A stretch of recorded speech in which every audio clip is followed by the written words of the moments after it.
My friend has a fixation on looking up any and all information about people she knows because she was bullied in high school, and I'm starting to feel like she's becoming the bully, because she's slowly dropping hints that she knows about my past before I transitioned. Posted by you/throwawaying000000001. I'm on a throwaway account because my friend group absolutely knows my main Reddit, and I don't want them finding this and making the situation worse. So, I am trans, but I come from a culture where being trans is dangerous. For my safety, I immigrated to a much more welcoming country when I was 22. I changed my name and began going on estrogen. I am much happier now, as when I meet people for the first time, they assume I am a cis female. I have a small group of friends that I made 3 years ago. One of these friends has a rather interesting hobby. She enjoys going on social media apps and basically learning everything she can about a person. I'm not really sure why she does this, as it seems very weird to me, but she basically told me that she does it because of the trauma she has from her high school friends, who manipulated and bullied her into thinking she forgot important info about them. Ever since then, she goes on social media or even listens to gossip about almost everyone she knows just so she never misses a thing. I don't really understand it, but as someone with trauma myself, I understand that we handle things differently than what's considered normal. I haven't told my friends that I am trans. I understand that it seems wrong, but I just generally don't trust people with that kind of information. It's not that I don't think they will be supportive, I just don't think they need to know this. That, and I'm a little afraid of our dynamic changing, as I love them a lot and can't stand to lose any more loved ones. I know that if it comes to a point where it's needed, I will tell them. But right now, it's not important information. So this friend, Amelia, fake name, was acting really weird around me. It felt like she was bringing up or talking about similar things that I haven't told anyone about. Not directly, but she'll say things like, for example, I heard about this place called restaurant that I went to when I was younger, the food seems interesting there. I thought I was just going crazy at first, as the internet is free and she is allowed to see things from my hometown without it being linked to me. That is, until yesterday, she was talking to our friends about baby names, as she is pregnant, and brought up my freaking dead name.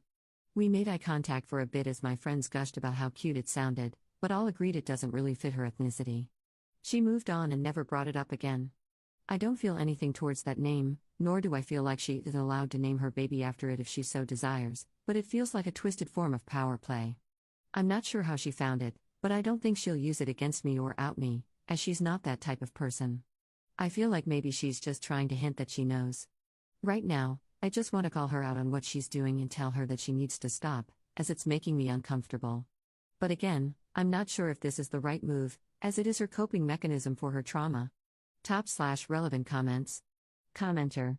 Not the jerk, and just keep ignoring this person. She is not a friend. And I call bullcrap on her trauma. That is her excuse rather than just being a nosy Nelly. If the trauma were true, she would not be doing the same thing.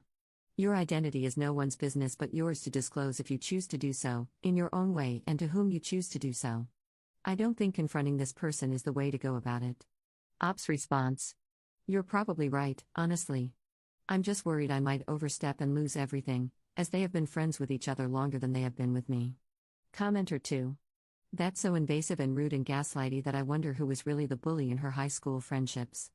If she found out you had a dead sibling, would she drop weird, random hints about that too?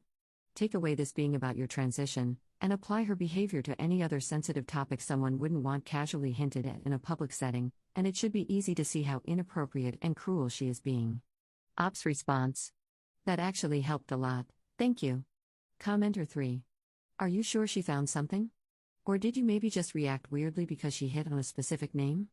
Is it a common name in your culture that she could have randomly come up with, or rare enough that she must know? Ops response. It's not a very common name in my culture, and I moved to a more Western country where, unless I told her or she found it somehow, nobody would know it. It's hard to explain without directly outing myself on the internet. Op responding to a downvoted commenter. I don't think it will affect my friendships with them, but it's a feeling that's hard to explain.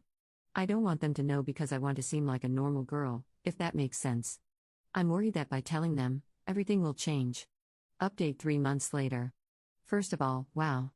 I just want to thank everybody for the nice comments and messages that were genuinely sent to me. I'll be honest, the last 3 to 4 months have been so difficult for me, and the kind words I received really helped.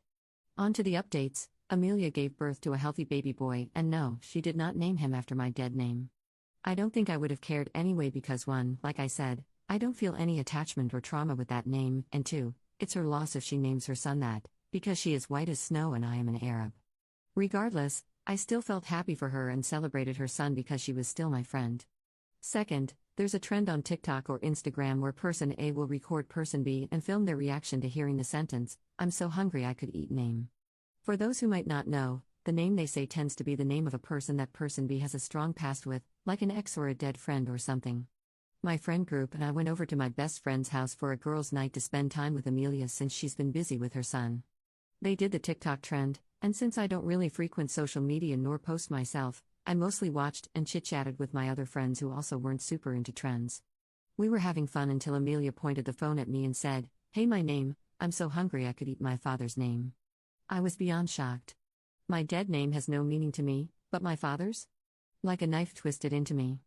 Hearing his name made me panic. I guess my other friends noticed and told Amelia to stop and delete the video. I basically dissociated during the argument, but from what my friends told me afterward, Amelia claimed it was just a joke and a trend that people do. She then went on to claim I was in the wrong and outed me to my friends, who luckily didn't care. They were accepting, as I had hoped. She basically got kicked out of the house after a long screaming match, and my friends told me she wasn't welcome in the friend group anymore after what she had done to me. I felt awful about this, as she had been friends with them longer than I had, and I felt like I was ruining things. They assured me I didn't and that they accepted me. I apologized for not telling them sooner, and they understood that it was my secret to tell. Amelia did end up posting the video and vaguely posted about me and the rest of the group. It got taken down after my best friend confronted her and forced her to delete the videos, but the damage was already done, and a lot more people knew. But on the brighter side, I never really got questioned by those mutual friends of Amelia, so that's good. After that, we never really heard from or paid any attention to her again. I finally started therapy, and my therapist was the one who suggested I update you all, as some form of closure, she said. So once again, thank you Reddit for all the kind words and messages, and hopefully nothing else this bad happens again. Top/relevant comments. Commenter. What is wrong with people that this became a trend? Like, yeah, let's trigger people for fun. I read your original post, glad you're doing better and that Amelia will no longer be in your life. And yeah, that was not a trauma response on her part. That was her just stalking and taking perverse pleasure in tormenting you when she knew you couldn't do or say anything about it. I fear for her child, frankly, but that's not your problem. Go heal and live your best life. Commenter 2. That TikTok trend is already dumb enough, but the way Amelia chose to interpret it is straight up psychotic. Imagine choosing to traumatize someone for TikTok. Commenter 3. It's usually not meant to trigger people, more like surprise them. Telling your mom you're so hungry you could eat her teacher from high school, or telling your friend you could eat their friend who lives in another country. It's actually been really interesting to see how much you can find on someone's social media. It started with people telling children they are so hungry they could eat a baby and seeing how they react to that.